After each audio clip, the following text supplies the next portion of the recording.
Chers amis de la résistance française et de la réaction républicaine, bonsoir. Je vous invite à mettre fin aux illusions qui nous font croire qu'il y a une France d'outre-mer.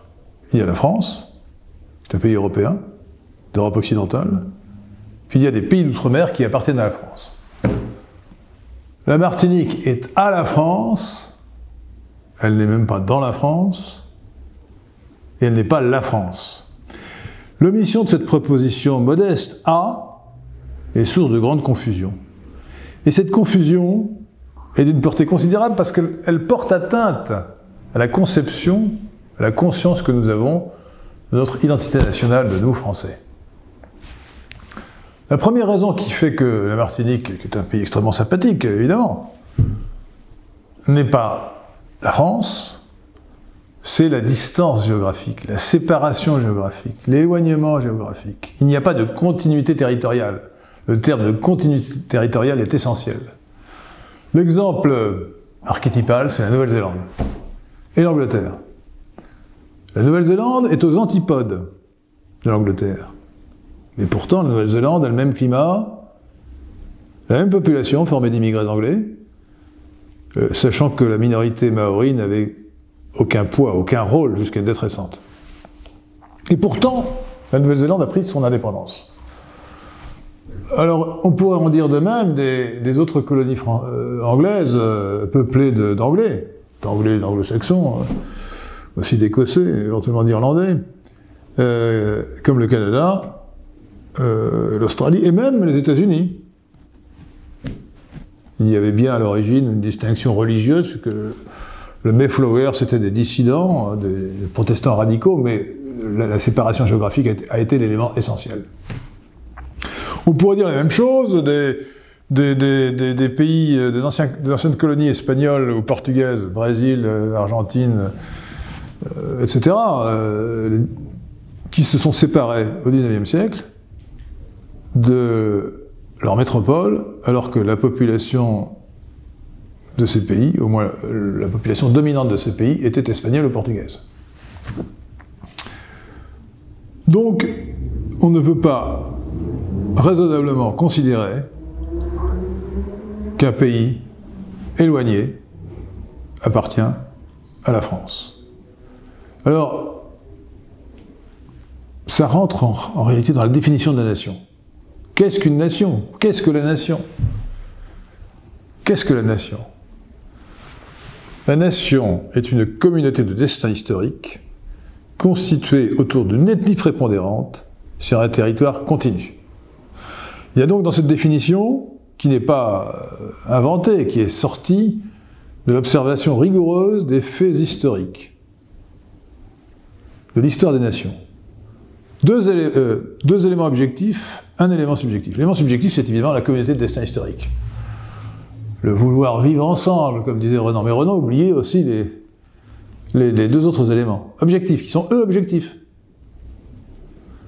Premièrement, l'ethnie, prépondérante, certes, pas unique. Et deuxièmement, la continuité territoriale. Alors, il en résulte que donc tous ces pays qui appartiennent à la France ne peuvent pas être la France. Mais il faut bien reconnaître que même s'ils étaient dans le territoire continu de la France, même si la Bretagne était peuplée de Martiniquais, pour autant, ils ne pourraient pas rester français.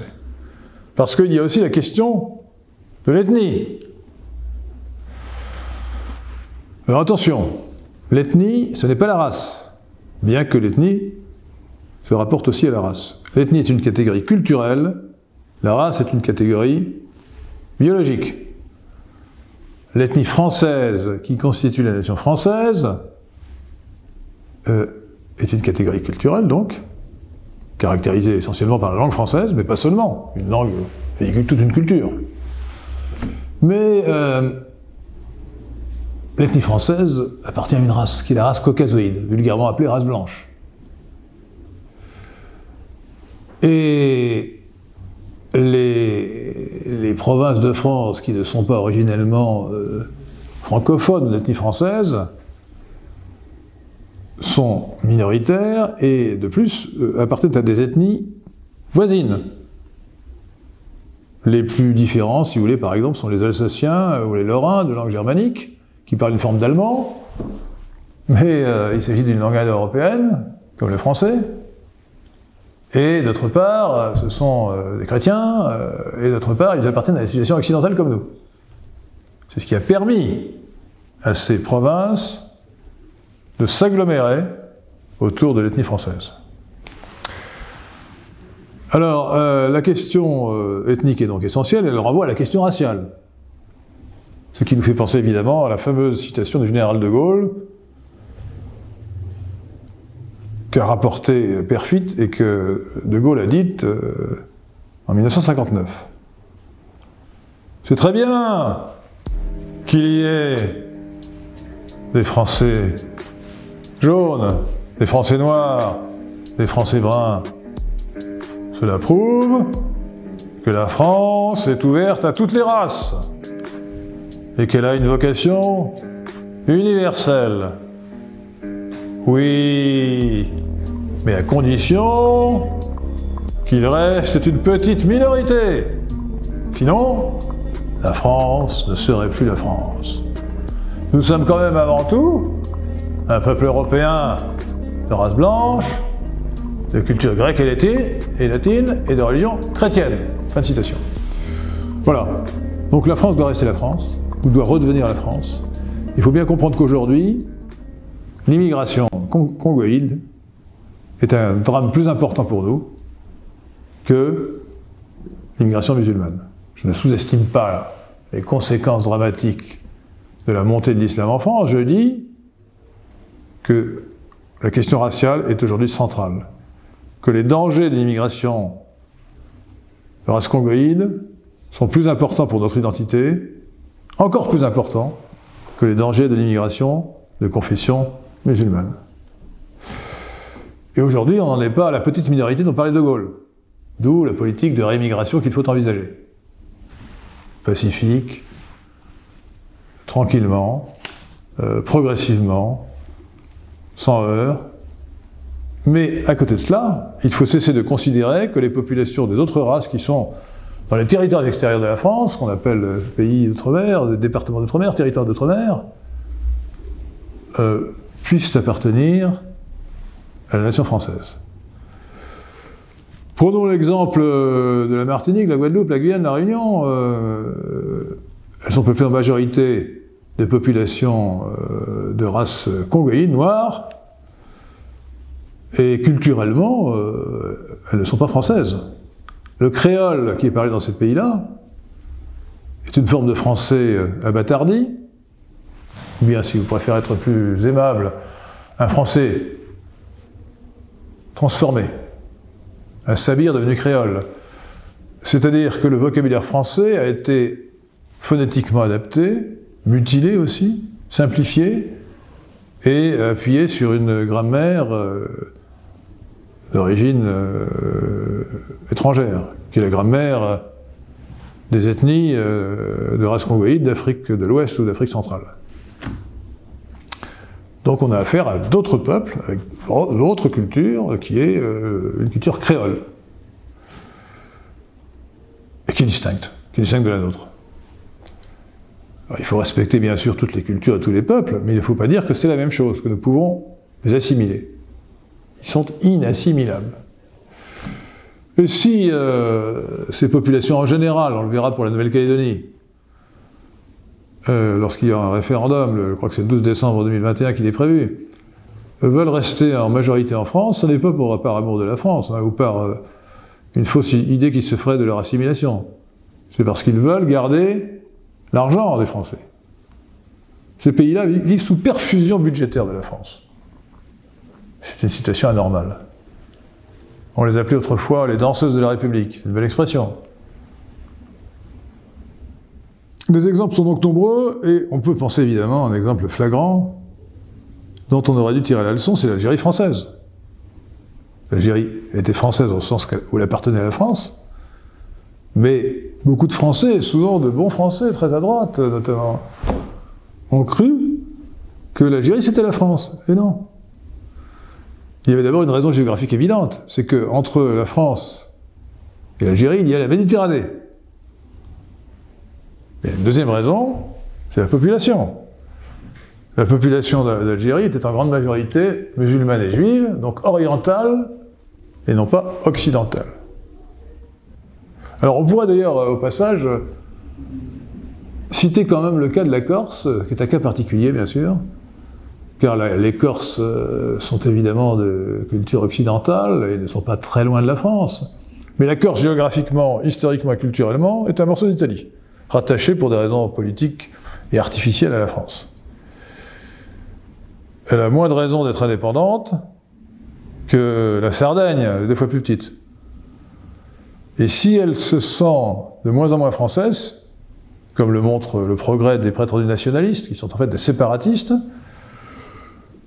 c'est justement, non seulement parce qu'elle est une île, éloignée de la France, mais parce que culturellement, elle sait qu'elle n'est pas française.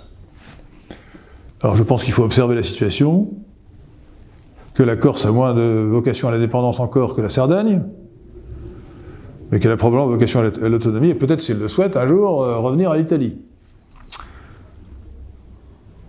Alors, pour les autres pays d'outre-mer, territoires extérieurs d'outre-mer, que faut-il faire? Quelle est la solution?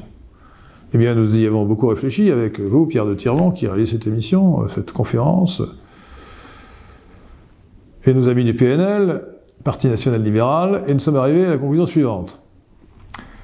Il faut que la solution reste dans le cadre du droit interne, et non pas du droit international. Donc, ni protectorat, ni même colonie, pas d'indépendance non plus, pour 2 raisons. La première, c'est que si ces États étaient indépendants, la France serait amoindrie. Nous perdrions non seulement les territoires eux-mêmes, mais l'espace économique maritime considérable qu'ils détiennent, en vertu du droit international.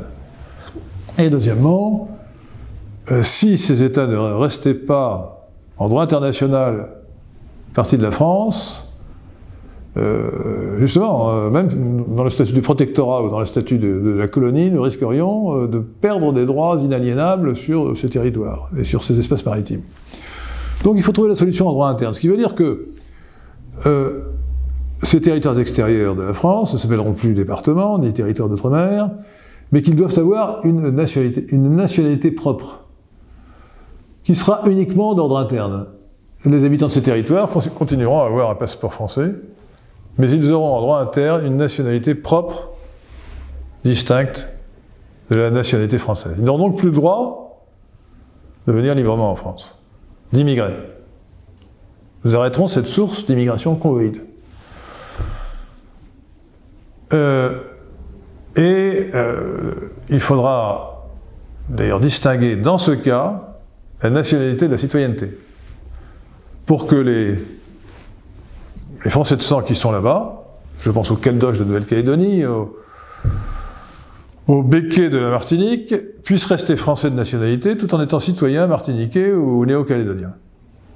Donc voilà, 8 nationalités nouvelles au minimum, martiniquaise, guadeloupéenne, guyanaise,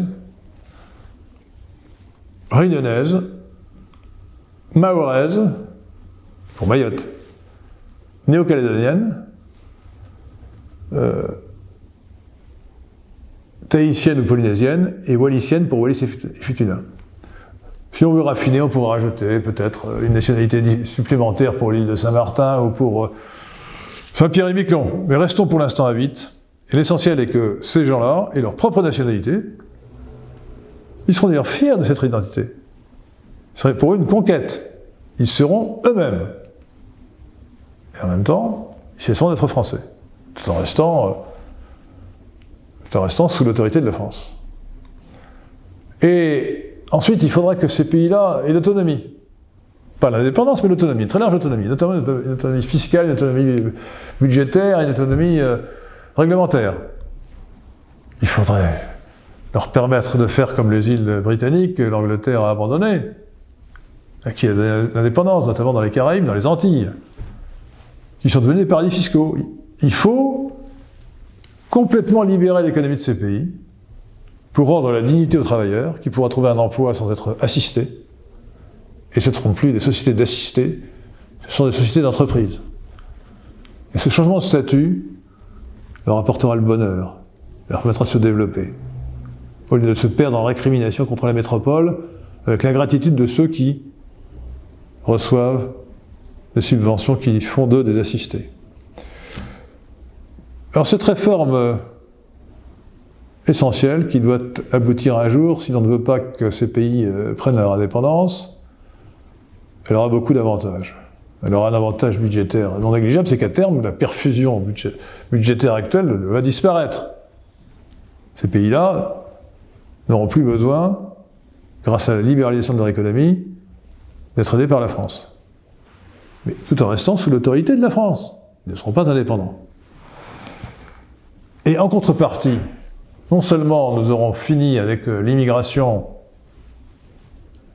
en provenance des Antilles, de la Réunion, marginalement d'Océanie, qui s'ajoute à l'immigration congoïde qui vient d'Afrique noire, mais de plus, et je dirais surtout, ce changement de principe permettra aux Français de sortir de l'illusion cosmopolite dans laquelle nous baignons. Nous sommes un peuple occidental, indo-européen, de race caucasoïde, et nous devons le rester. Donc les Français, grâce à cette réforme, vont recouvrer leur conscience nationale, leur conscience ethnique et leur conscience raciale. Vous voyez à quel point cette question est primordiale. Je vous remercie.